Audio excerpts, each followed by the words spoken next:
प्रामाणिक समाधान। गुरुवर नमोस्तु। लोगों की बुराई करने पर हम दुखी और तारीफ करने पर खुश हो जाते हैं, तो ऐसा क्या करें कि हम सुख दुख का आकलन कर सकें? जो लोग तारीफ और टिप्पणी से प्रभावित होते हैं उनकी यही स्थिति होती है, पल में खुश होते हैं, पल में खिन्न होते हैं। हमें चाहिए कि हम अपने आप पर नियंत्रण रखें। आज से लगभग 4 दिन पहले मैंने अपने प्रवचन में प्रतिक्रियाओं से कैसे बचे इसी बात पर जोर दिया था।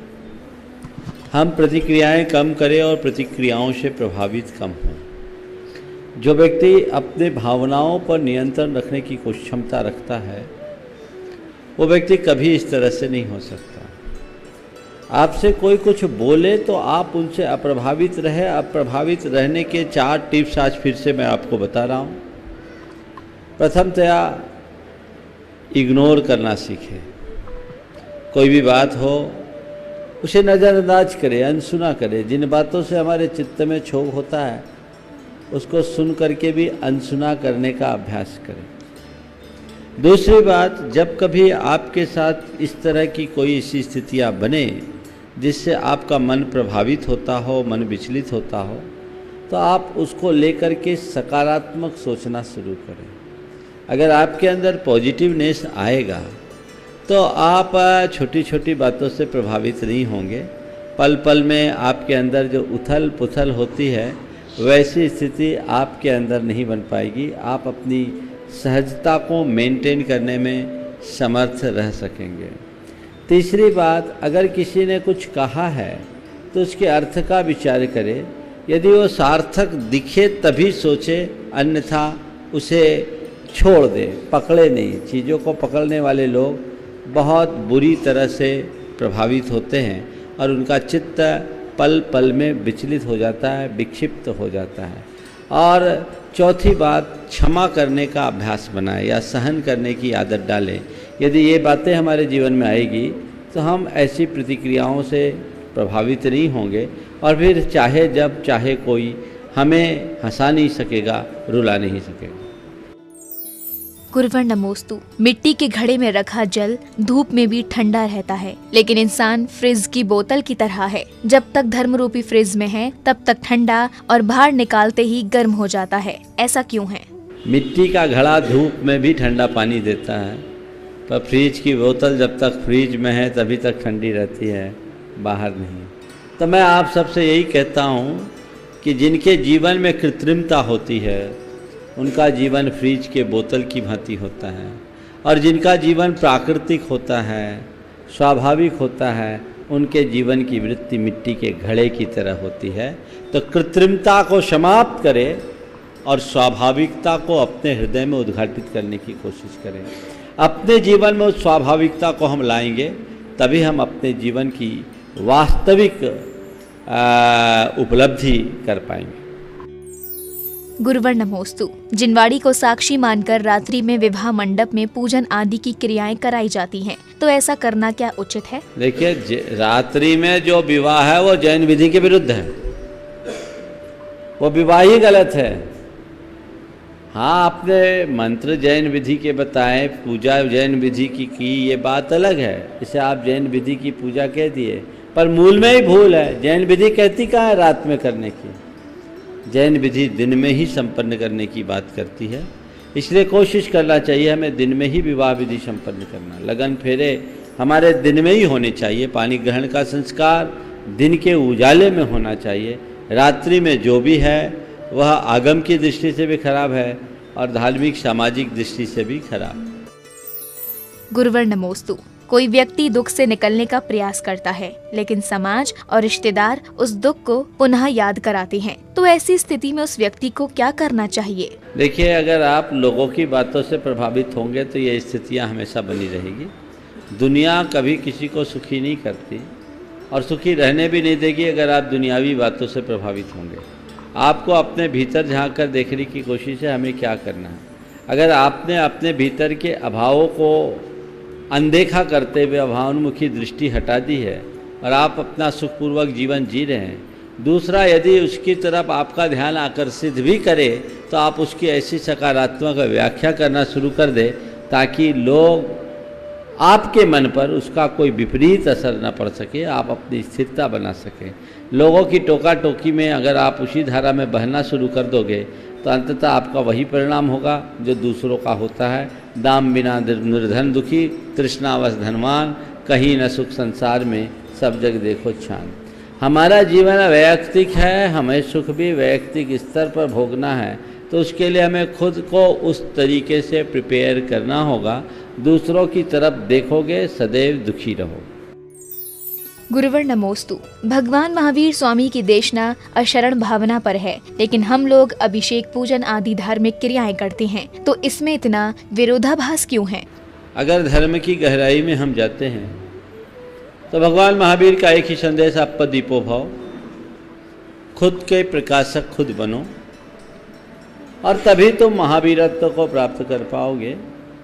पर का आलम्बन लेने वाला व्यक्ति आत्मा की उपलब्धि नहीं कर सकता। स्व में स्थिरता से ही आत्मा उपलब्धि होती है, और वहाँ जाने के लिए हमें सारे संपर्क छोड़ने पड़ते हैं, उन सबसे ऊपर उठना पड़ता है। सवाल जो उठाया है कि फिर नमोकार मंत्र, पूजा पाठ, प्रार्थना, इनकी क्या ज़रूरत, हम सीधे अपनी आत्मा की ही उपासना करें। जो लोग सीधे अपनी आत्मा में डूबने में समर्थ हैं, उनके लिए ऐसा करने की कोई निषेध नहीं, आराम से कर सके, क्योंकि उनकी कोई ज़रूरत ही नहीं इन सब चीज़ों की। लेकिन जो निचली भूमिका में हैं, उनको ये आलम्बन लेना पड़ता है। क्यों? दो वजह से। एक तो जिस अमूर्त तत्व को हम प्राप्त करना चाहते हैं, उसकी पहचान के लिए हमें कोई मूर्त प्रेरणा मिले, तो ये मूर्त आलम्बन लेते हैं। भगवान के उस मुद्रा को देखकर जब हम भगवान की पूजा विनती करते हैं, प्रार्थना करते हैं, तो हमें अपने भीतर के भगवान का एहसास होता है और उस दिशा में आगे बढ़ने की प्रेरणा दिखती है। दूसरी बात है दुष्कर्म या पाप से बचने के लिए। अगर हम इनका आलम्बन नहीं लेंगे तो कोई दूसरा आलम्बन हमारे साथ जुड़ जाएगा, और वो अशुभ आलम्बन होगा जो हमारी आत्मा का पतन करा देगा। तो अपने आत्म स्थिरता की तरफ दृष्टि को जगाने के लिए और अशुभ से अपने आप को बचाने के लिए हमें शुभ आलम्बन लेने पड़ते हैं। लेकिन ये बिल्कुल यथार्थ है, जब तक हमारे साथ आलम्बन है हम निरालंब नहीं हो पाएंगे, और जब तक निरालंब नहीं होंगे हम मुक्ति के अधिकारी नहीं हो सकते। तो वो बिल्कुल यथार्थ है, लेकिन भूमिका के अनुरूप उपदेश होता है। देखिए, आपने पक्षी को आकाश में उड़ता हुआ देखा होगा। पक्षी जब आकाश में उड़ता है तो उसे अपने पंखों को फड़फड़ाना पड़ता है, डैने दोनों तरफ से ऊपर नीचे करना पड़ता है। लेकिन जिस समय डैने ऊपर नीचे करता है, उसके उड़ान का असली आनंद नहीं आता। उड़ने का वास्तविक आनंद तब आता है जब दोनों पंखों को एक स्थिर करके वो आकाश में ड्राइव लेता है ना। आकाश में उड़ान भरता है, स्थिर रहता है। ये उड़ान का असली रूप है। लेकिन ऐसा कितनी देर करता है? जब तक उसमें स्थिरता रहती है वो उड़ता रहता है, लेकिन जब उसे गिरने का डर लगता है तो पंख फड़फड़ाने लगता है। और बिना पंख फड़फड़ाए कोई आसमान में नहीं पहुंच सकता। हमारा जो व्रताराधन है, हमारी जो धर्मोपासना है, वह उड़ान के लिए पंखों को फड़फड़ाना है। और आत्मा का जो अनुभव है, आनंद है, वो दोनों पंखों को स्थिर करके आसमान में उड़ने का आनंद है।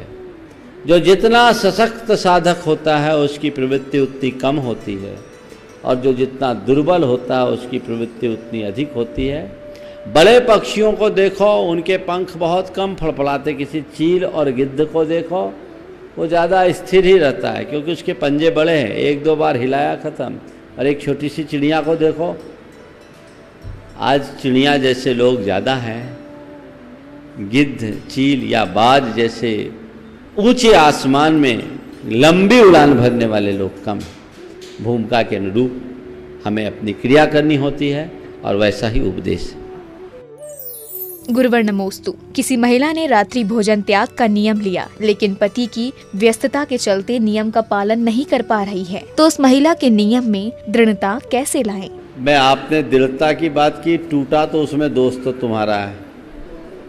अगर तुम्हारी धर्मपत्नी तुम्हारे प्रति इतनी निष्ठावान है कि तुम्हारे भोजन किए बिना वो भोजन नहीं करे तो रात्रि भोजन उसने त्यागा, तुम्हें भी रात्रि भोजन त्याग देना चाहिए, तो दोनों का निभ जाएगा, मामला ही बदल जाएगा।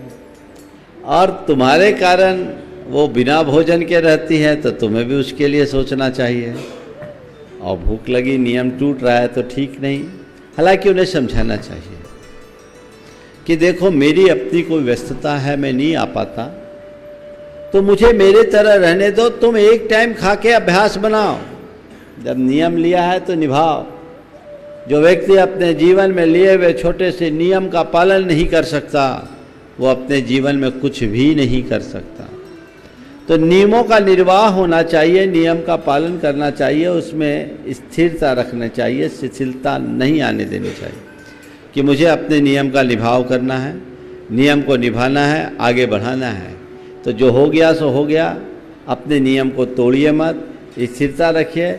एक बार भी भोजन करोगे तो ज़िंदगी अच्छे से चलेगी, ऐसा कुछ नहीं है। दिन भर पानी वगैरह तो पीते ही रहते हैं, अन्य चीज़ें करते हैं, तो शाम के पहले ऐसा सेटिंग कर लो आपस में कि सारी व्यवस्थाएं बन जाए और नियम निभ जाए। गुरुवर नमोस्तु कहते हैं बच्चों की किस्मत पिता से और पिता की किस्मत धर्मपत्नी से जुड़ी होती है, तो क्या ये कथन सही है? देखो कहीं ना कहीं तो कोई ना कोई जोड़ घटाव तो लगा है, तभी तो इकट्ठे हुए हो।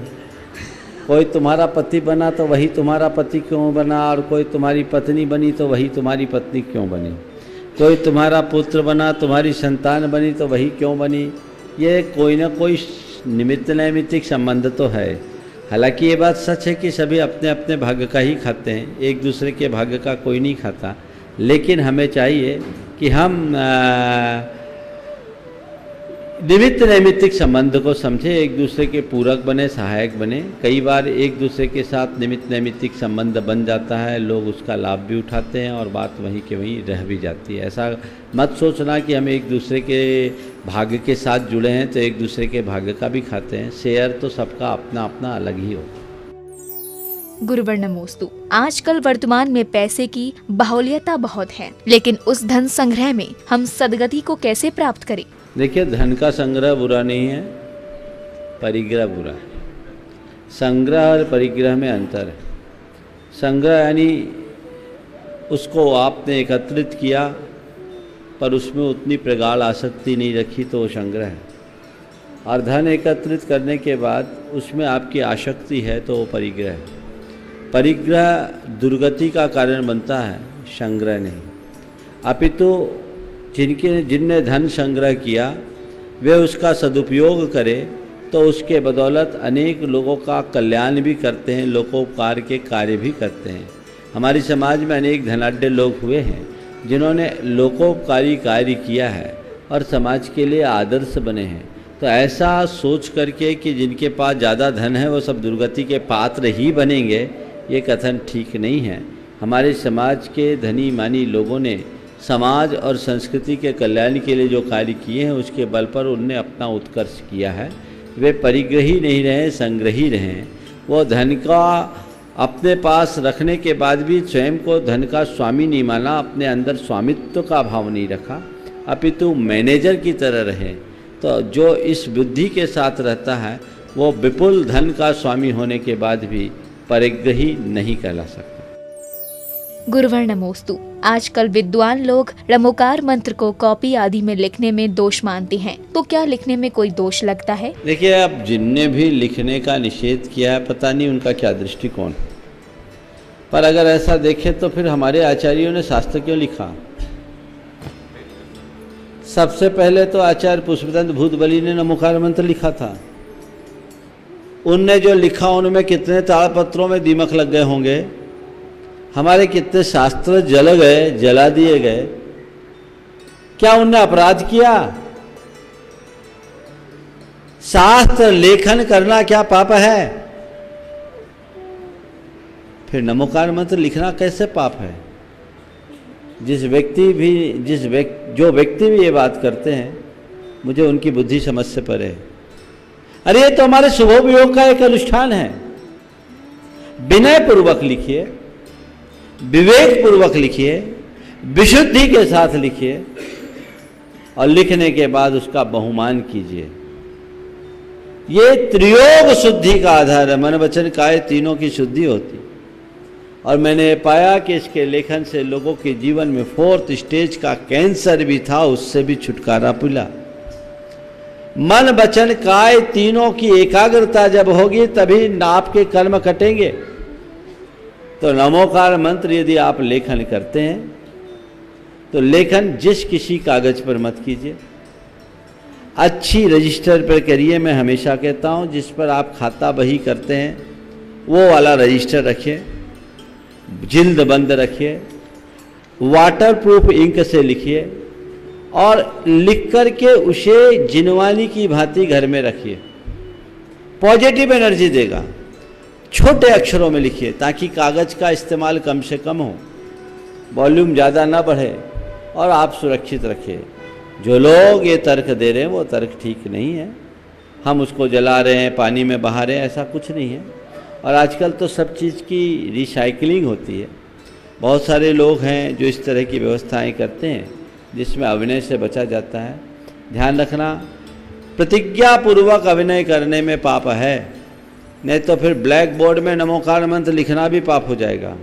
जो बच्चों को पढ़ाने के लिए सिखाते हैं उसको मिटाना पड़ता है कि नहीं मिटाना पड़ता। तो ये सब चीज़ें बहुत अच्छी नहीं हैं।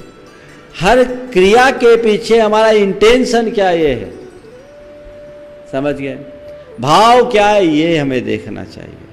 और ऐसा करो तो फिर नमोकार मंत्र छापो भी मत। जितनी जिनवानियाँ छपी है, जितनी पूजाओं की पुस्तकें छपी है, क्या वो अजर अमर हैं? उनको दीमक नहीं खाएंगे?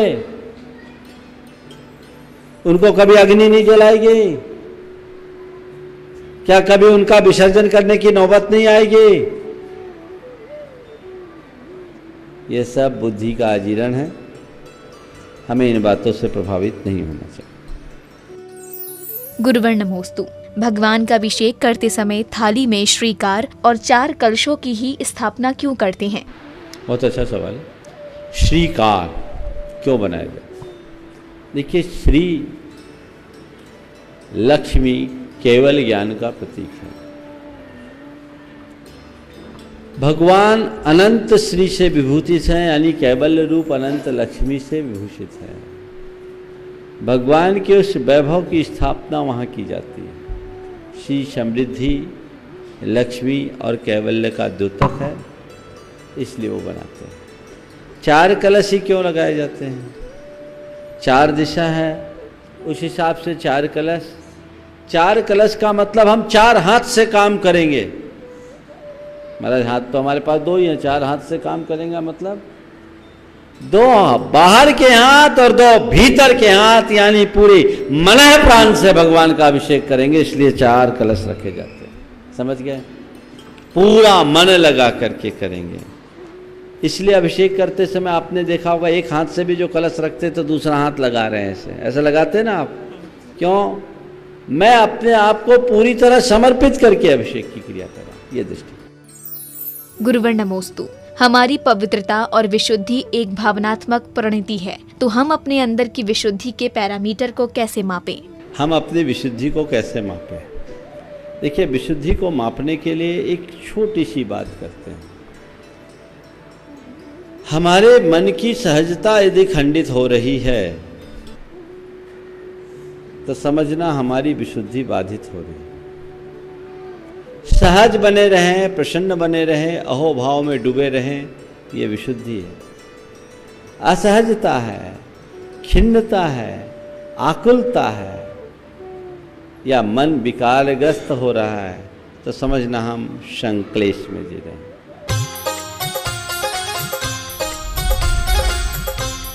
प्रमाणिक समाधान।